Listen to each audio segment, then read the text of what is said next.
Hey guys, yet again I'm creating another video about Plutonian aspects. You may wonder why I'm creating them in bits and pieces, but I'm creating them as my mind gives me another idea about them. So usually I've spoken about Moon-Pluto aspects before in the other videos, but there's another thing I forgot to mention. I mentioned about Moon-Pluto, not just Moon-Pluto, but Pluto aspects, feeling the need to hide. Feeling the need to hide from others, to hide from themselves. So even when you see a Plutonian aspect, like Moon-Pluto, it's also hiding. I mentioned hiding from others, but it's also hiding from yourself. So with Moon-Pluto, you'd want to hide. You'd want to not sometimes even be in touch with your emotions, or you may not even be familiar with what your emotions are. At the extreme end, it's like not being aware of your particular emotions as they come, because you have really decided to separate yourself from them, and that's because you feel ashamed of them, and that's because of how your nurturing figure made you feel about your emotions. Maybe they made you feel like your emotions are too much, so that you felt like there was something to be ashamed of. So you may grow up cut off from your emotions. And this is particularly painful and deep for women, because with women, the moon represents femininity, emotions, and with the moon is particularly very important for women. So when a woman is not in touch with her feelings, that is an extremely horrible thing, because that cuts her off from an aspect of her femininity, and it cuts her off from some aspects of her creativity. Okay, so this is sometimes feeling like you are not feminine enough, or not feeling in touch with womanhood, or not feeling like a woman enough. In some people, they feel like that when they have these aspects, before they really transmute them, and before they really get in touch with their feelings, get in touch with their femininity, and get in touch with their creativity. There can be a feeling of not understanding womanhood, or not feeling like a woman, or not feeling accepted as a woman, or there's just a lot of a problem area over there. Feeling like your emotions are too much for people, like people can't handle them, so you hide even further. Growing up in a situation that makes you feel like your feelings are bad, so you learn to bury them, right? So you bury and bury and bury until something really extreme happens. That's when you release your emotions, and they come out explosively, and people get intimidated, and it looks like a tantrum, right? And because people get intimidated, their reactions make you bury those emotions again.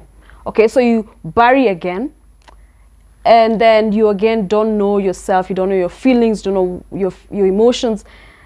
So it's like, it's that seesaw kind of situation. You bury, then when you let them out, people react like, oh, what happened? And then you bury again. So it's like a cycle. So the key is like learning how to feel them regularly, daily, or regularly during the day, so that they don't accumulate and then explode. Okay, so you'll have to learn how to feel regularly and manage it at that small level before it becomes big. Learn how to feel and manage it when it's small, so that it doesn't ever reach a level where it has to come out like an explosion. Okay, so that now you don't get the feeling that you need to bury them again. Okay, so you need to manage your feelings in small doses, and that will probably take some time. So it's about patience. Okay, it's about patience.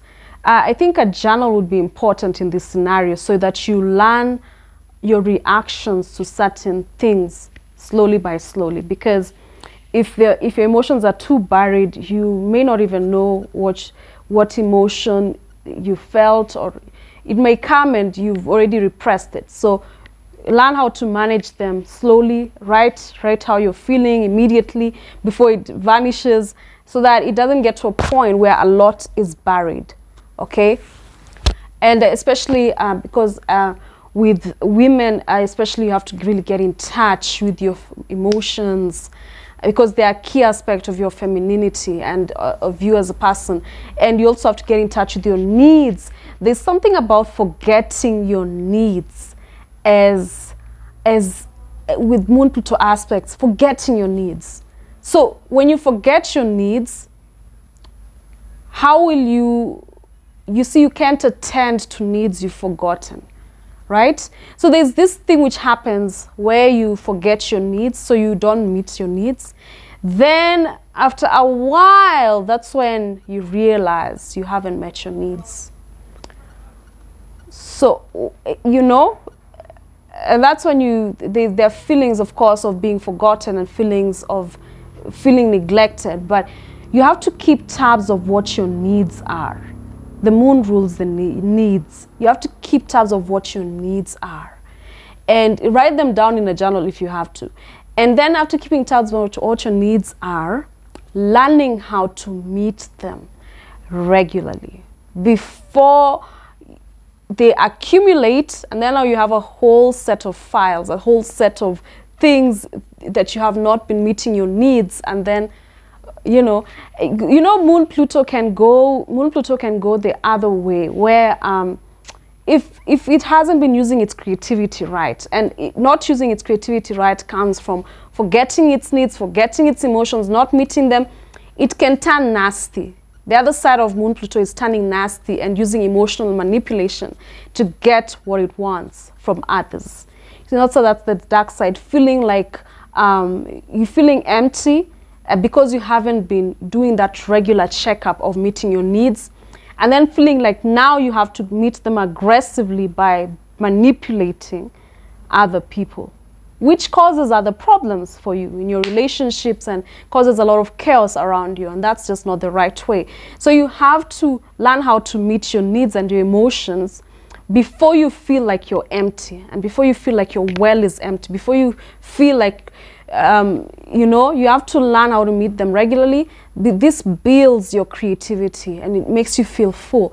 When you nurture your creativity, by meeting your needs as well, and being aware of your emotions, and regularly being active in your life and fulfilling who you are, not just your goals, but who the heck you are, and nurturing that as validating that yourself.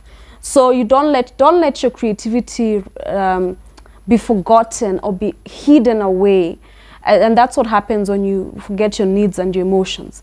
And when that happens, now you operate on the negative end, where you're really a part of the underworld, and you feel like something has been taken away from you and you have to get it back aggressively. So don't let it get to that stage. Okay, guys, watch the other videos of Pluto aspects that I have. If you haven't, they'll be linked somewhere at the end of this video. Thank you so much for watching. Like and subscribe. I'll see you guys next time. Bye.